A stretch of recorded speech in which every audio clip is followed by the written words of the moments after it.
ఢిల్లీలో లోక్సభలో భద్రతా వైఫల్యానికి సంబంధించిన బ్రేకింగ్ న్యూస్ మనం చూస్తున్నాము. 0 అవర్లో జరిగింది ఈ ఘటన. పబ్లిక్ గ్యాలరీ నుంచి వాళ్ళంతా టేబుల్స్ పై నుంచి దూకుతున్నట్టుగా గందరగోళం సృష్టిస్తున్నట్టుగా చాలా క్లియర్ గా అర్థమవుతోంది. వాళ్ళు లోక్సభలోకి రావడం గందరగోళం సృష్టించడం మాత్రమే కాదు, సభలో టియర్ గ్యాస్ ని కూడా ప్రయోగించారు అంటే అర్థమవుతుంది అక్కడ ఏ స్థాయిలో భద్రతా వైఫల్యం ఉందో. गेस्ट के रूप में पास पर आया है, कोई सागर करके उसका जब देखा तो उसका नाम कोई सागर करके है जो जिस लड़के को एक को पकड़ा है. हुआ क्या था एग्जैक्टली हुआ?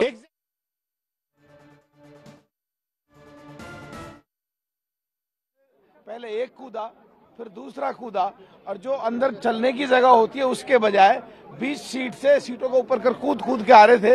तो हम 7-8 एमपी उसकी तरफ भागे और जब उसको लगा कि घेर लिए तो एक ने उसमें से एक जूता निकाला और जूते में से कोई चीज निकाली और जैसे ही निकाल के उसने कोई चीज खोली तो धुआं निकलना शुरू हुआ. फिर हम लोगों ने पकड़ के उसकी पिटाई भी की. फिर सिक्योरिटी वाले भी आगे फिर उठाकर रख के लेके गए हैं. कुछ तानाशाही नहीं चलेगी, तानाशाही नहीं चलेगी, इस तरह का कुछ वो बोल रहा था. एक बंदा था या दो बंदे थे? दो, पहले एक कूदा फिर दूसरा कूदा. देखिए पुराना पार्लियामेंट कितना अच्छा था, आज तक इतिहास में इस तरह की कोई वो नहीं हुई. और यहाँ मुश्किल से 4 दिन पिछला सेशन और ये 6 दिन, एक हफ्ते का ये सेशन, ये घटना हो गई. तो ये हमको लगता है ये पार्लियामेंट ही बड़ा अब शकुनी है भाई. अब और क्या कहें, इसको इसमें सुरक्षा की व्यवस्था और होनी चाहिए. दूसरे सेंट्रल हॉल नहीं, आप जानिए जहां हम लोग सब राज्यसभा लोकसभा के लोग एक साथ मिलकर के गपशप कर लेते थे और एक सीमित दायरा था, सब एक दूसरे से मुलाकात हो सकती थी, तो वो भी चला गया है.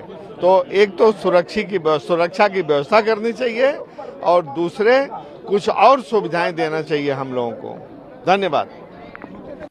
आज लोकसभा के भीतर बहुत बड़ी घटना घटी कि हम लोगों का 0 आवर चल रहा था और मेरा भी नंबर 20वां नंबर था, लेकिन एक करके जैसे एक नीचे गिरा और दूसरा भी कूद के नीचे गिरा और दौड़ करके सीट से जंप करते हुए अध्यक्ष की तरफ भागता हुआ और कह रहा था कि तानाशाही नहीं चलेगी. और जो उसका जूता था उस जूते के नीचे से निकाल करके उसने और तब धुआं निकालना शुरू किया. उसके बाद हम सभी एमपी वहां पर इकट्ठा होकर के उसको पकड़ने का काम किया, मारने पीटने का काम. उसके बाद सिक्योरिटी आई. तो ये बहुत बड़ी घटना है और जिस तरीके से ऐसे लोग लोकसभा की कार्रवाई देखने के लिए आते हैं, आज तो ये नॉर्मल घटना थी, लेकिन इसके बाद बहुत बड़ी घटना हो सकती है. इसको भारत सरकार को गंभीरता से लेने की जरूरत है. क्या हुआ था सर एग्जैक्टली? हम लोग 0 आवर चल रहा था, हम सब लोग आगे बैठे हुए थे. ऊपर से जहाँ पर लॉबी बनी पर जहाँ पर अपने बैठते हैं उसे एक बच्चा कूद, एक लड़का कूद के उसने और दौड़ने लगा वो पीठ की तरफ दौड़ने लगा. उसने जूता निकाला, जूते के निकाल के उसमें से एक उसने कुछ पाउच टाइप निकाला और उसमें येलो पीले कलर की गैस उसने छोड़ी. फिर वहाँ पे हमारे माने सभी सांसदों ने उसको पकड़े उसको पिटाई भी की. फिर उसको सिक्योरिटी को सौंपने का काम किया. 2 लोग थे वो.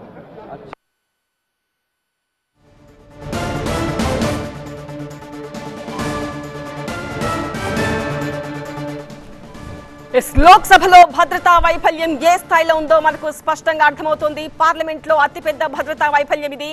లోక్సభలో 2 ఆగంతకులు సృష్టించిన కలకలం మనం చూస్తున్నాము టీవీ9 స్క్రీన్ పైన. గ్యాలరీ నుంచి సభలోకి ఒక్కసారిగా దూసుకొచ్చారు ఆగంతకులు. టేబుళ్లపైకి ఎక్కుతూ దుంకుతూ అక్కడ గందరగోళం సృష్టించారు. ఒక్కసారిగా లోపల ఉన్న ఎంపీలంతా షాక్ గురయ్యారు. వాళ్ళను పట్టుకోగలిగారు. కొంతమంది ఎంపీలు భయంతో పరుగులు తీశారు. స్పీకర్ అయితే సభను వాయిదా వేశారు. కానీ ఇక్కడ మాత్రం భద్రతా వైఫల్యం చాలా స్పష్టంగా కనిపిస్తోంది. భయంతో చాలా మంది ఎంపీలు పరుగులు తీసినట్టుగా తెలుస్తోంది.